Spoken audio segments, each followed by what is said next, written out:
अब पढ़ेंगे question number 2। कह रहा है कि दो अंकों की एक संख्या है, दो अंकों की एक संख्या है, अंकों का योगफल 6 है। अंकों के उलट जाने से जो संख्या बनती है वह पहली संख्या के 7/4 गुनी है। यदि पहली संख्या के इकाई का अंक क्रमशः x y हो तो कथन को x y के दो समीकरण में व्यक्त करें। प्रश्न खुद ही बोल रहा है कि इसका इकाई का अंक x और दहाई का अंक y है। इसमें इकाई और दहाई के अंक मानने की ज़रूरत नहीं है क्योंकि प्रश्न खुद ही बोल रहा है कि इकाई का अंक x है। तो यहाँ लिखेंगे इकाई का अंक बराबर x, दहाई का अंक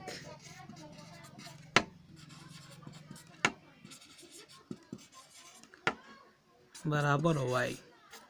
इकाई का अंक x हो गया और दहाई का अंक y हो गया। अब यहाँ पे संख्या निकाल लेंगे तो संख्या बराबर हो जाएगा,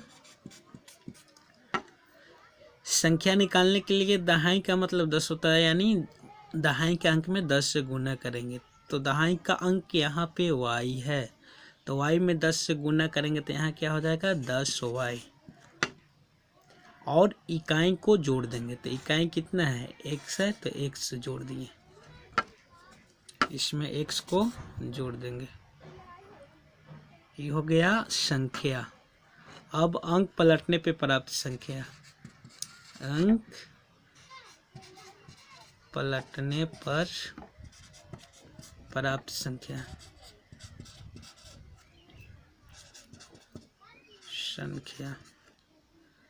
अंक पलटने का मतलब है कि इकाई के जगह दहाई का अंक चला जाएगा और दहाई की जगह इकाई का अंक।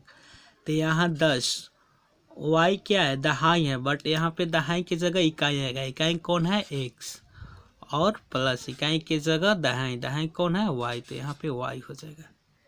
ठीक है, अंक पलटने पे प्राप्त संख्या हो गया। अब प्रश्न से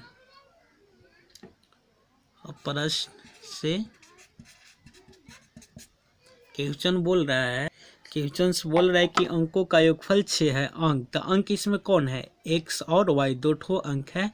इसका योगफल का मतलब क्या जोड़, तो x प्लस y इक्वल 6। ये हो गया समीकरण फर्स्ट, ये एक ठो आंसर हो गया। इसमें x y का वैल्यू नहीं निकालना है, बट इसमें सिर्फ समीकरण x और y के कथन में ही आंसर लिख देना है। तो फर्स्ट समीकरण ये हो गया। अब प्रश्न बोल रहा है, पुनः प्रश्न से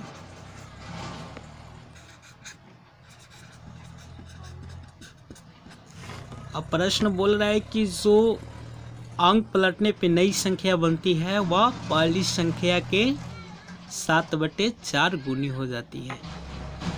तो पहली संख्या यहाँ पे क्या था, पहली संख्या था 10y प्लस x, और अंक पलटने पे प्राप्त संख्या था 10y, यहाँ पे था 10, अंक पलटने पे 10x प्लस y। बोल रहा है कि जो नई संख्या बनती है, अंक पलटने पे जो संख्या बनती है वह पहले की संख्या से 7/4 गुनी है। तो दोनों को बराबर करने के लिए, इससे ये 7/4 गुनी है, तो दोनों को बराबर करने के लिए पहली संख्या यानी इसमें 7/4 से गुना कर देंगे। ये हो जाएगा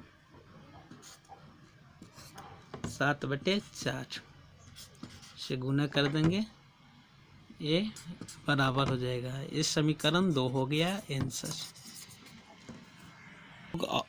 अब पढ़ेंगे क्वेश्चन नंबर 3।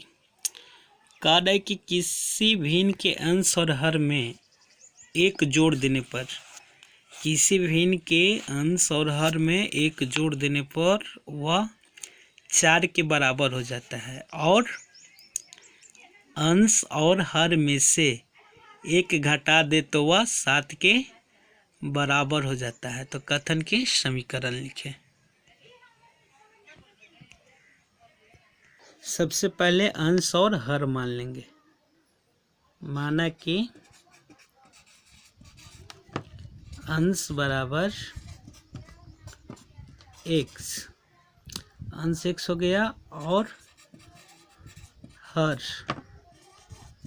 हर बराबर y। भिन्न ज्ञात कर लेंगे, इसलिए भिन्न बराबर भिन्न होता है अंश बटे हर। अंश बटे हर, अंश है x और हर है y, तो यहाँ हो गया x बटे y। अब चलेंगे प्रश्न से।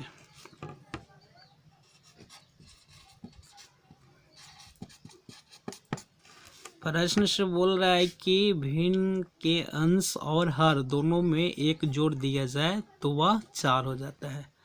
भिन्न क्या है? x बटे y। इसका कार्य है कि अंश और हर दोनों में एक जोड़ दिया जाता है, तो अंश में एक जोड़ देंगे और हर में भी एक जोड़ देंगे, तो कितना हो जाता है? 4 हो जाता है। ये समीकरण 1 हो गया आंसर। पुनः प्रश्न से।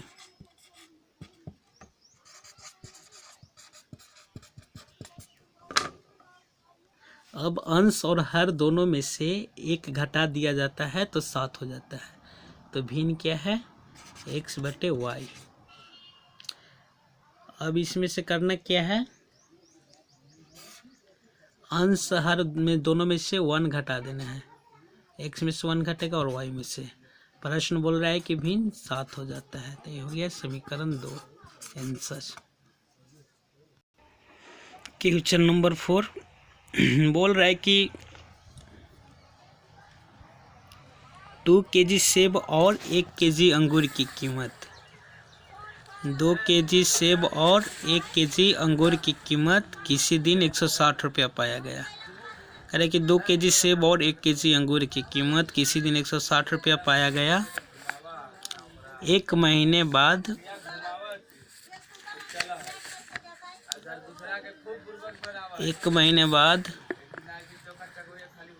4 kg सेब